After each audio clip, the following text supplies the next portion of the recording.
15 তারিখে মানে অক্টোবরের 15 তারিখে বরবাদ যাচ্ছে আউটডোরে মুম্বাই। খবরটা আজকে সকালেই সবাই পাইছেন। আফসারি একটা ব্লগে বলছে, আফসারি বসে যাই না শুনেই কথা বলে। আমি যতদূর জানি ও না যাই না কোনো ব্লগ বানায় না। আপনারা দেখছেন এতদিন কোনো ব্লগ সে বানায় নাই, কিন্তু আজকে সে বানাইছে। কনফার্ম হয়ে যে 15 তারিখে তারা যাচ্ছে, মানে মোটামুটি কনফার্ম আর কি, যদি কোনো বড় রকমের প্রবলেম না হয়। এখানে বলে রাখা ভালো যে বরবাদ কিন্তু অনেক আগেই ইন্ডিয়ান ভিসা পাওয়া গেছে, এটা 100% শিওর। কিন্তু তাদের প্রবলেম ছিল সরকার থেকে ফরেন কারেন্সি অ্যালাউ ছিল না, বিকজ আপনারা জানেন এখন ফরেন কারেন্সি দিয়ে তারা শুটিং করার জন্য সরকার ফরেন কারেন্সি দিবে না। এখন এই বরবাদের যে প্রডিউসার, বেসিক্যালি আপনারা অনেকে হয়তো জানেন না, এই যে ছবির পরিচালক মিস্টার কি নাম রে পরিচালকের, হৃদয়, মেহেদী হাসান হৃদয়ের বোন অস্ট্রেলিয়াতে সেটেল এবং ফিনান্সিয়ালি খুব রিচ।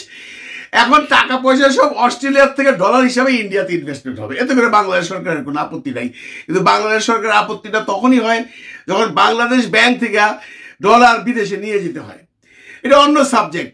এখানে অনেকেই প্রশ্ন করছেন না যে বরবাদের প্রডিউসারকে বা লায়নের প্রডিউসারকে।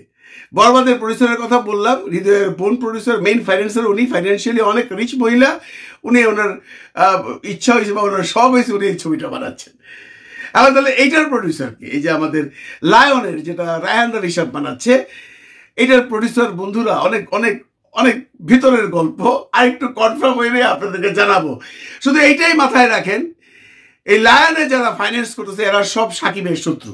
কোনো সাকিবের বন্ধু কিন্তু লায়নে জিতের সাথে ইনভেস্টমেন্ট করবে না না না। যারা সাকিবকে পাবে না, যাদের সাথে সাকিবের সক্ষতা নাই কিন্তু বহুত মাল পানি আছে, ছবিতে ইনভেস্ট করতে পারে, তারাই সাকিবকে টাক্কা দেওয়ার জন্য এই যে এখন লায়ন বানাচ্ছে যে জিতকে দিয়ে ছবি বানায় আর সাকিবের ছবিকে মারবে।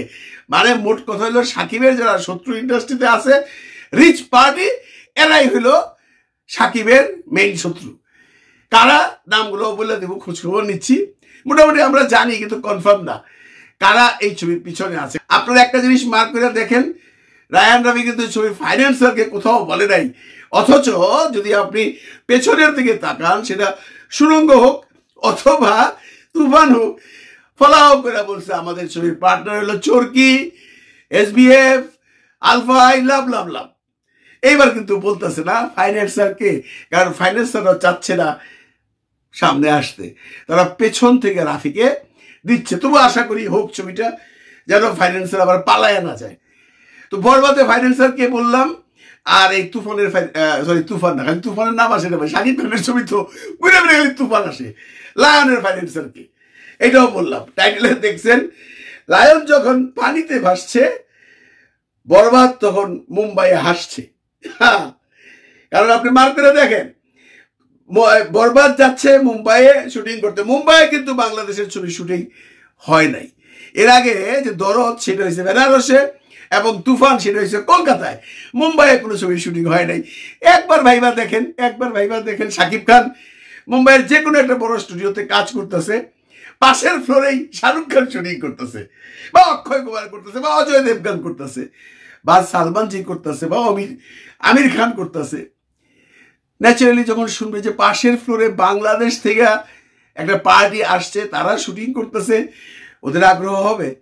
হয় ওরা এই ইউনিটকে ঢাকায় নিয়ে যাবে, বা ওরা কেউ আসবে আয়সা সৌজন্য সাক্ষাৎ করবে। এটা নর্মাল ব্যাপার, মুম্বাই এটা হয়। আমি একবার মুম্বাইয়ে গেছিলাম, আমি দেখছি যে অন্য ফ্লোরের আর্টিস্ট টেকনিশিয়ানরা এই ফ্লোরে আইসা আড্ডা মারতেছে। আমাদের মতো এরকম জেলাসি নাই, হ্যাঁ আছে, সেটা ওদের ভিতরে নট ওপেনলি আসবে।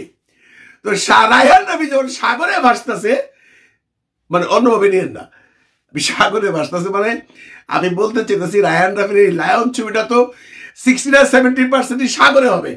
এখন কোন সাগরে হবে সেটা সে এখনো বলে নেই। আটলান্টিক মহাসাগরে, না আরব সাগরে, না আমাদের বঙ্গোপসাগরে, না মেডিটেরিয়ান সিতে, কোথায় আমরা এখনো জানি না। এটা অবকাঠামো সম্পর্কে রাফি এখনো চুপচাপ। তো উনি তখন সাগরে ভাসতেছে, মানে তার ইউনিট নিয়ে শুটিং করতেছে, তখন শাকিব খান শাহরুখ খানের বা অক্ষয় কুমারের বা সালমান খানের পাশে বসে হাসতেছে। হইতেই পারে, যেহেতু মুম্বাইয়ে শুটিং, দেখা হইতেই পারে, আমরা খবরও পাওয়া যাবো, টুকটাক ক্লিপও পাওয়া যাবো। এইটা একটা বিরাট বিরাট বিরাট অ্যাচিভমেন্ট ফর শাকিব খান। কারণ শাকিব খানের নাম ওইভাবে মুম্বাইয়ে কেউ না জানলেও টুকটাক কিন্তু শুনছে, টুকটাক শুনছে, এবং না শুনলে ওরা কিন্তু খবর নেয়। মানে এরা করে কি, এরা যখন কারো সম্পর্কে জানতে চায় জাস্ট ফেসবুকে গিয়েই দেখতে পারে সেটা কে হইতে পারে। আচ্ছা, এটা একটা কাল্পনিক কথা বললাম বা এটা কেউ আবার আইসেন না, এটা অসম্ভব কিছু না। এখন আসেন, ছবিটা যখন রিলিজ হবে তখন কি হবে? ছবিটা তো হবে এবং ঈদে রিলিজ হবে, দুইজনেরই ঈদে রিলিজ হবে। জিৎ শরীফুল রাজ ভার্সেস শাকিব খান, ইদিকা পল। ইদিকা পলি, ইয়েস, ইদিকা পলি হিরোইন, মোটামুটি এটা ফাইনাল। কিন্তু রাফির নায়িকাকে আমরা এখনো জানি না। রাফির শুধু দুইজনের কাছ থেকেই শুনলাম, শরীফুল রাজ অ্যান্ড জিৎ। এখন এই যে দুইটা ছবি রিলিজ হবে, আমি 2-4 জন হল মালিকের সাথে নর্মালি কথা বলছি যে ভাই ঈদে তো এরকম দুইটা ছবি আসতেছে, কোনটা চালাই? এক কথা বলে, কেন ভাই কোনটা চালাবো? মানে জিতের ছবি চালাবো কেন? আমাদের সাকিবের ছবি চালাবো, কারণ দর্শক তো সাকিবের চাই। আমি বললাম যে ঠিক আছে, এদের সাথে আমি আবার কথা বলবো, আপনাদেরকে নিয়ে টেলিফোনে ওদের মোটিফিকেশন শোনাবো। এখন বলবো না কেন, ছবিটা আগে যাক, শুটিংটা স্টার্ট হোক, ছবিটা একটা পর্যায়ে যাক, তখন এদের সাথে কথা বলে আপনাদের সাথে দেখাবো যে ওরা সিনেমা হলের মালিকরা মানে সাকিবের ছবির জন্য কিভাবে ইগার হয়ে বসে থাকে। রায়ান রবি সাহেব যত ভালো ছবি আপনি বানান, আপনি যদি ঈদে সাকিবের সাথে আসেন, আমি ইন অ্যাডভান্স বলে দিলাম কার ছবি কেমন চলবে জানি না। রিসিপশন ট্রিমেন্ডাস পাবে শাকিব খান। হল মালিকদের সাথে কথা বললেই বোঝা যায়। তারপরে আসেন পাবলিসিটি, আপনি যে অ্যাড ফেড করবেন, আপনি একটা কথা মনে রাখেন, আমরা কিন্তু সব বরবাদের অ্যাড করবো, বরবাদকে নিয়ে কথা বলবো, কারণ বরবাদকে নিয়ে কথা বললে সাকিবিয়ানরা দেখে, বরবাদকে নিয়ে কথা বললে ভিউ হয়। আমরা কিন্তু কোনো ইউটিউবার, কোনো কন্টেন্ট ক্রিয়েটার আপনাদের নিয়ে কথা বলবে না, আপনাদের নিজস্ব যদি কেউ না থাকে। আর নর্মাল যত ইউটিউবার আছে তারা কিন্তু তখন সারা মাঠ গরম রাখবে বরবাদ দিয়ে, এটাই স্বাভাবিক। এটা আপনি অন্যভাবে মাইন্ড করলেও হবে না। আপনাকে যদি ইউটিউবারদের দিয়ে কথা বলাইতে হয়, দেন আপনাকে মাল দিতে হবে, কারণ কেউ মাল চালাক করবে না। ওরা বলবে ভাই আপনার পাবলিসিটি করে লাভ কি, তো ভিউ হয় না। সাকিবেরটা পাবলিসিটি করলে মাল লাগে না, ওতে আপনি ভিউ হয়, টাকা তো আমরা হইতেই পাই। এইখানে আপনি একটা ধাক্কা খাবেন।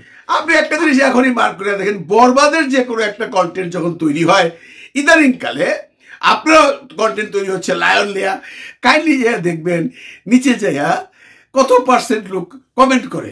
বরবাদের প্রত্যেকটা কন্টেন্টের নিচে হাজার হাজার কমেন্টস, সব সাকিবিয়ান, সব পাগলা সাকিবিয়ান। আর আপনার ওইটার মধ্যে খুব একটা মানুষ ইন্টারেস্টেড না। আমি বাংলাদেশের কথা বলতেছি স্পেশালি, আমি ভারতের কথা বলতেছি না। ওইখানে জিতের ফ্যান আছে, হয়তো তারা দেখবে, কিন্তু আমরা তো আমাদের দেশ নিয়ে কথা বলবো।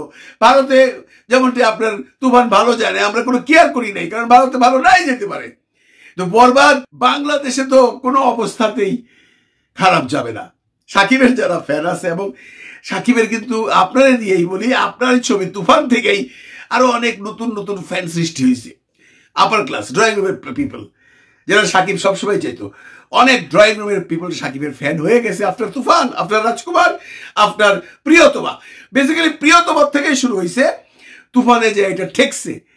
কাজেই সাকিবের ছবির সাথে টক্কর দিতে হইলে সাকিবের ছবি লাগবে বাংলাদেশে অন্তত। এনিওয়ে, তবু আপনার জন্য শুভকামনা রইল, বিকজ আপনি আমাদের দেশের সম্পদ।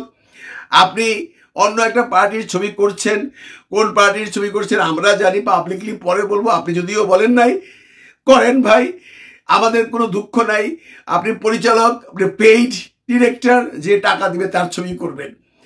কিন্তু আপনি যদি ভেবে থাকেন যে আমি এইবার শাকিব খানকে টক্কর দিব, পারবেন না। কারণ কি জানেন, সাকিবই, ওরে টক্কর দিতে হইলে আরেকটা শাকিব খান লাগবে। ভালো থাকবেন সবাই, ভালো রাখবেন সবাইকে। খুদা হাফেজ।